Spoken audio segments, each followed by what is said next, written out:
আকাশবাণী খবর পড়ছি চন্দ্রচূড় সরকার। প্রথমে বিশেষ খবর। প্রধানমন্ত্রী নরেন্দ্র মোদী পশ্চিম এশিয়ার সংঘাতকে এ দশকের অন্যতম বড় সংকট বলে অভিহিত করে এই সময়ে দেশবাসীকে ঐক্যবদ্ধ হওয়ার আহ্বান জানিয়েছেন। সরকার জানিয়েছে, দেশে পেট্রোল ও ডিজেলের পর্যাপ্ত মজুত রয়েছে এবং এলপিজি সরবরাহ নিরবচ্ছিন্ন। অসমে বিজেপি নেতা ডক্টর হিমন্ত বিশ্ব শর্মার নেতৃত্বে আজ নতুন মন্ত্রিসভা শপথ নিতে চলেছে। পুদুচেরিতে এনডিএ নেতা এন রঙ্গস্বামী আগামীকাল মুখ্যমন্ত্রী হিসেবে শপথ নেবেন। পশ্চিমবঙ্গে পুর নিয়োগ দুর্নীতি মামলায় ধৃত প্রাক্তন দমকল মন্ত্রী সুজিত বসুকে ইডি আজ আদালতে পেশ করবে। প্রধানমন্ত্রী নরেন্দ্র মোদী আগামী শুক্রবার 5 দেশে 6 দিনের সফরে রওনা দিচ্ছেন। আইপিএল ক্রিকেটে গতকাল দিল্লি ক্যাপিটালস পাঞ্জাব কিংসকে হারিয়ে দিয়েছে। আসছি বিস্তারিত খবরে। প্রধানমন্ত্রী নরেন্দ্র মোদী পশ্চিম এশিয়ার সংঘাতকে এ দশকের অন্যতম বড় সংকট বলে অভিহিত করে এই সময় দেশবাসীকে ঐক্যবদ্ধ হওয়ার আহ্বান জানিয়েছেন। গুজরাটের বদোদরায় গতকাল সর্দারধাম হোস্টেলের উদ্বোধন করে তিনি বলেন, এই সংকটের প্রভাব দেশবাসীর ওপর যাতে ন্যূনতম হয় সরকার তার জন্য নিরন্তর চেষ্টা চালাচ্ছে। বিদেশ থেকে আমদানি করা পণ্যের ব্যবহার কমানো এবং বৈদেশিক মুদ্রা খরচের ওপরে হ্রাস টানার কথাও বলেছেন তিনি। প্রধানমন্ত্রী আরও বলেন, এর আগেও যুদ্ধ বা যে কোনো বড় সমস্যার সময় দেশবাসী সরকারের আবেদনের প্রেক্ষিতে যথাযথ দায়িত্ব পালন করেছেন। করোনা অতিমারি যদি এই শতকের সবচেয়ে বড় সংকট হয়ে থাকে, তাহলে বর্তমানে পশ্চিম এশিয়ার সংঘাতপূর্ণ আবহ এই দশকের অন্যতম বড় সংকট বলে প্রধানমন্ত্রী মন্তব্য করেছেন। पिछले कुछ वर्षों में दुनिया लगातार अस्थिर परिस्थितियों से गुजर रही है। पहले कोरोना का संकट, फिर वैश्विक आर्थिक चुनौतियां और अब पश्चिम एशिया में बढ़ता तनाव। पश्चिम एशिया में युद्ध से बनी परिस्थितियां इस दशक के बड़े संकटों में से एक है। ऐसे समय में देश को जन भागीदारी की शक्ति की बहुत बड़ी आवश्यकता है। आज जरूरत है कि हम सब मिलकर अपना दायित्व निभाएं, देश के संसाधनों पर पड़ने वाले बोझ को कम करें। সরকার জানিয়েছে যে দেশে পেট্রোল ও ডিজেলের পর্যাপ্ত মজুত রয়েছে এবং ঘরোয়া রান্নার প্রয়োজনে এলপিজির সরবরাহ নিরবচ্ছিন্নভাবে বজায় রাখা হচ্ছে।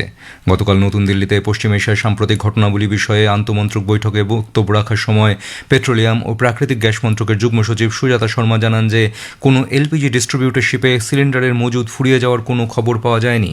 গত 3 দিনে রান্নার কাজে ব্যবহৃত 1,26,00,000-এরও বেশি সিলিন্ডার বুকিংয়ের মাধ্যমে গ্রাহকদের কাছে পৌঁছে দেওয়া হয়েছে। দেশের তেল শোধনাগারগুলিতে পেট্রোল ও ডিজেলের পর্যাপ্ত মজুত বজায় রাখা হচ্ছে বলে তিনি জানান। রাসায়নিক ও সার মন্ত্রকের অতিরিক্ত সচিব অপর্ণা শর্মা জানান যে 2026 সালের খরিফ মরশুমের জন্য দেশে সারের মজুত 51%-এরও বেশি রয়েছে। এই বৈঠকে বক্তব্য রাখার সময় বন্দর, জাহাজ চলাচল ও জলপথ মন্ত্রকের অধিকর্তা উপেশ কুমার শর্মা জানান যে পশ্চিম এশিয়ায় অবস্থানরত ভারতীয় নাবিকেরা নিরাপদে রয়েছেন। গত 24 ঘন্টার মধ্যে ভারতীয় পতাকাবাহী বাণিজ্যিক জাহাজ কিংবা বিদেশি পতাকাবাহী বাণিজ্যিক জাহাজে কর্মরত ভারতীয় নাবিকদের নিয়ে কোনো অপ্রীতিকর ঘটনার খবর পাওয়া যায়নি। ওয়াশিংটন ও তেহরানের মধ্যে যুদ্ধবিরতি এখন জীবনদায়ী ব্যবস্থার ওপর টিকে রয়েছে বলে মার্কিন প্রেসিডেন্ট ডোনাল্ড ট্রাম্পের বক্তব্যের পর পশ্চিম এশিয়ায় অপরিশোধিত তেল বাজারে তীব্র অস্থিরতা ও কূটনৈতিক উত্তেজনা আরও গভীর হয়েছে এবং এর ফলে স্থায়ী শান্তির সম্ভাবনা নিয়ে গভীর সন্দেহ দেখা দিয়েছে।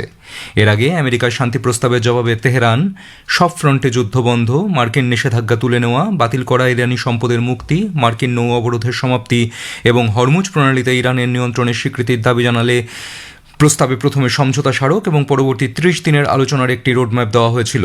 কিন্তু প্রেসিডেন্ট ট্রাম্প ইরানের শর্তগুলি গ্রহণযোগ্য নয় বলে প্রত্যাখ্যান করায় ব্রেন্ট ক্রুডের দাম 4%-এর বেশি বেড়ে ব্যারেল প্রতি $105 উপর উঠে যায়, যদিও পরে সামান্য কমে আসে। সৌদি আরামকো কর্মকর্তারা সতর্ক করেছেন যে এই সংঘাতের ফলে ইতিহাসের সবচেয়ে বড় জ্বালানি সংক্রান্ত বিপদ তৈরি হয়েছে। তারা বলেছেন, হরমুজ প্রণালীর অবরোধ এখনই শেষ না হলে আন্তর্জাতিক অপরিশোধিত তেলের বাজার 2027 সালের আগে পুরোপুরি স্থিতিশীল নাও হতে পারে। অসমে বিজেপি নেতা ডক্টর হিমন্ত বিশ্ব শর্মার নেতৃত্বে আজ নতুন মন্ত্রিসভা শপথ নেবে। এই জন্য সমস্ত প্রস্তুতি সম্পূর্ণ। খানাপাড়ার ভেটেরিনারি কলেজ ময়দানে শপথ গ্রহণ অনুষ্ঠানে প্রধানমন্ত্রী নরেন্দ্র মোদী, স্বরাষ্ট্রমন্ত্রী অমিত শাহ, প্রতিরক্ষামন্ত্রী রাজনাথ সিং, বিজেপি সভাপতি নীতিন নবীন প্রমুখ উপস্থিত থাকবেন বলে ডক্টর হিমন্ত বিশ্ব শর্মা জানিয়েছেন। তিনি গতকাল ওই ময়দানে প্রস্তুতি খতিয়ে দেখেন। বিজেপি শাসিত রাজ্যগুলির মুখ্যমন্ত্রীরাও যোগ দেবেন এই শপথ গ্রহণ অনুষ্ঠানে।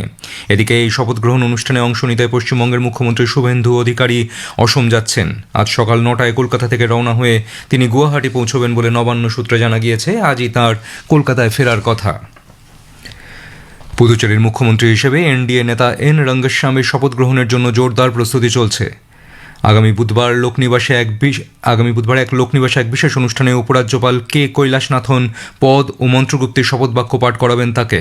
আকাশবাণী সংবাদদাতা জানাচ্ছেন, কেন্দ্রীয় মন্ত্রী বিজেপির নির্বাচনী দায়িত্বপ্রাপ্ত ডক্টর মনসুখ মান্ডাভিয়া, দলের সর্বভারতীয় সভাপতি নিতিন নবীন, রাজ্য সভাপতি ভিপি রামালিঙ্গম অনুষ্ঠানে উপস্থিত থাকবেন। তামিলনাড়ুতে রাজনৈতিক পরিস্থিতি এক নতুন মোড় নিয়েছে। ৩০ জন এআইডিএমকে বিধায়কের একটি দল পি ভেনুমণিকে তাদের পরিষদীয় দলনেতা এবং সি বিজয় ভাস্করকে সচেতক হিসেবে বেছে নিয়েছে। অধ্যক্ষ প্রতিম কারুর পাইয়ার সঙ্গে দেখা করে তারা গতকাল তাদের সাক্ষ্য সম্বলিত একটি চিঠি তুলে দেন। অন্যদিকে ১৭ জন বিধায়কের আরেকটি দল এরাপ্পারি পালানিস্বামীকে পরিষদীয় দলনেতা হিসেবে নির্বাচিত করেছেন। উল্লেখ্য, মুখ্যমন্ত্রী সি জোসেফ বিজয়ের নেতৃত্বে নতুন সরকার ইতোমধ্যেই শপথ গ্রহণ করেছে। মুখ্যমন্ত্রীকে আগামীকাল বিধানসভায় তাঁর সংখ্যাগরিষ্ঠতা প্রমাণ করতে হবে। পুর নিয়োগ দুর্নীতি মামলায় পশ্চিমবঙ্গের প্রাক্তন দমকল মন্ত্রী সুজিত বসুকে গ্রেপ্তার করেছে ইডি। ইডির দপ্তরে গতকাল 10.5 ঘন্টারও বেশি জিজ্ঞাসাবাদের পর বয়ানে অসঙ্গতি, প্রশ্নের উত্তরেরই এড়ানো সহ একাধিক অভিযোগে রাত 9টা নাগাদ তাকে গ্রেপ্তার করা হয়। গ্রেপ্তারের পর রাতে সুজিত বসুর শারীরিক পরীক্ষা করা হয়। আজ তাকে আদালতে পেশ করবে ইডি। উল্লেখ্য, দক্ষিণ দমদম পুরসভার সঙ্গে দীর্ঘদিন যুক্ত থাকার সময়ে নিয়োগ প্রক্রিয়ায় সুজিত বসুর ভূমিকা ছিল বলে অভিযোগ। জমি ও টাকার বিনিময়ে চাকরি দেওয়ার ব্যাপারে তিনি যুক্ত ছিলেন বলে অভিযোগ। ভোটের আগেও একাধিকবার সুজিত বসুকে তলব করা হয়। এর আগে গত 1 মে ইডির দপ্তরে হাজিরা দেন এই তৃণমূল কংগ্রেস নেতা। খবর শুনছেন আকাশবাণী থেকে। প্রধানমন্ত্রী নরেন্দ্র মোদী আগামী শুক্রবার 15 মে 5 দেশ সফরে রওনা দেবেন। সংযুক্ত আরব আমিরশাহী, নেদারল্যান্ডস, সুইডেন, নরওয়ে ও ইতালিতে তার এই সফর হবে 6 দিনের। সফরের প্রথম পর্যায়ে শ্রী মোদী শুক্রবার সংযুক্ত আরব আমিরশাহীতে পৌঁছে সেখানকার রাষ্ট্রপতি শেখ মোহাম্মদ বিন জায়েদ আল নাহিয়ানের সঙ্গে সাক্ষাৎ করবেন। উভয় নেতা দ্বিপাক্ষিক বিভিন্ন বিষয়ে, বিশেষ করে শক্তি ক্ষেত্রে সহযোগিতা ও পারস্পরিক স্বার্থ সংশ্লিষ্ট আঞ্চলিক ও আন্তর্জাতিক নানান বিষয়ে মতবিনিময় করবেন। দ্বিপাক্ষিক সর্বাত্মক কৌশলগত অংশীদারিত্ব আরও এগিয়ে নিয়ে যাওয়া এবং রাজনৈতিক, সাংস্কৃতিক, অর্থনৈতিক ক্ষেত্র এবং মানুষে মানুষের সংযোগের বিষয়টিও স্থান পাবে তাদের আলোচ্য সূচিতে। সফরের দ্বিতীয় পর্যায়ে প্রধানমন্ত্রী যাবেন নেদারল্যান্ডসে। সেখানে তিনি উইলিয়াম আলেকজান্ডার ও রানী ম্যাক্সিমার সঙ্গে সাক্ষাৎ করবেন। সেদেশের প্রধানমন্ত্রী রব জেটেনের সঙ্গেও এক বৈঠকে মিলিত হবেন তিনি। নেদারল্যান্ডসে এটি শ্রী মোদীর দ্বিতীয় সফর। এর আগে তিনি 2017 সালে সেখানে যান। সফরের তৃতীয় পর্যায়ে শ্রী মোদী রবিবার সুইডেনের কোটেনবার্গে যাবেন। সেখানে সুইডিশ প্রধানমন্ত্রী উলফ ক্রিস্টারসনের সঙ্গে দ্বিপাক্ষিক বাণিজ্য ও সম্পর্কের বিভিন্ন দিক খতিয়ে দেখবেন তারা। এর মধ্যে আছে কৃত্রিম বুদ্ধিমত্তা, উদ্ভাবনী প্রযুক্তি, স্টার্ট আপ, সরবরাহ শৃঙ্খল, প্রতিরক্ষা, মহাকাশ, জলবায়ু পরিবর্তন। দুই প্রধানমন্ত্রী শিল্পের জন্য ইউরোপীয় রাউন্ড টেবিল বৈঠকেও ভাষণ দেবেন। চতুর্থ পর্যায়ে প্রধানমন্ত্রী নরওয়ে পৌঁছবেন। তৃতীয় ভারত নর্ডিক শিখর সম্মেলনে যোগদানের পাশাপাশি এটি শ্রী মোদীর নরওয়ের প্রথম সফর। ভারত থেকে 43 বছর পরেই প্রথম কোনো প্রধানমন্ত্রী সেখানে যাচ্ছেন। সফরকালে শ্রী মোদী রাজা হ্যারাল্ড বি ও রানী সঞ্জার সঙ্গে সাক্ষাৎ করবেন। সফরের চূড়ান্ত পর্যায়ে শ্রী মোদী যাবেন ইতালিতে। সেখানে রাষ্ট্রপতি সার্গিও মাতারেলা ও প্রধানমন্ত্রী জর্জিও মেলনের সঙ্গে তিনি বৈঠক করবেন। বিদেশ মন্ত্রক সূত্রে জানা গেছে, প্রধানমন্ত্রীর এই সফর ইউরোপের বিভিন্ন দেশের সঙ্গে অংশীদারিত্ব আরও জোরদার করবে। পুনর্নবীকরণযোগ্য শক্তি উৎপাদনে ভারত বর্তমানে বিশ্বে 3য় স্থানে উঠে এসেছে। মর্গান স্ট্যানলির একটি নতুন প্রতিবেদনে বলা হয়েছে, ভারতে পুনর্নবীকরণযোগ্য শক্তির উন্নয়ন বিদেশি শক্তির উপর নির্ভরশীলতা কমাতে সাহায্য করবে। নতুন ও পুনর্নবীকরণযোগ্য শক্তি মন্ত্রকের তথ্য অনুযায়ী দেশে সৌরশক্তির ক্ষমতা প্রায় দ্বিগুণ হয়েছে, যা 2024 সালের মার্চে 38 গিগাওয়াট থেকে গত বছরে 74 গিগাওয়াটে পৌঁছেছে। দেশে সৌরকোষের ধারণ ক্ষমতাও 9 গিগাওয়াট থেকে বেড়ে 25 গিগাওয়াট হয়েছে। আহমেদাবাদের নরেন্দ্র মোদী স্টেডিয়ামে ধর্মশালায় গতকাল আইপিএল ক্রিকেটের ম্যাচে দিল্লি ক্যাপিটালস পাঞ্জাব কিংসকে হারিয়ে দিয়েছে। দিল্লি টসে জিতে পাঞ্জাবকে প্রথমে ব্যাট করতে পাঠায়। নির্ধারিত 20 ওভারে পাঞ্জাব 5 উইকেটে 210 রান করে। জবাবে ব্যাট করতে নেমে অক্ষর পটেল এবং ডেভিড মিলারের অর্ধশত রানের উপর ভর করে দিল্লি 19 ওভারে জয়ের লক্ষ্যে পৌঁছে যায়।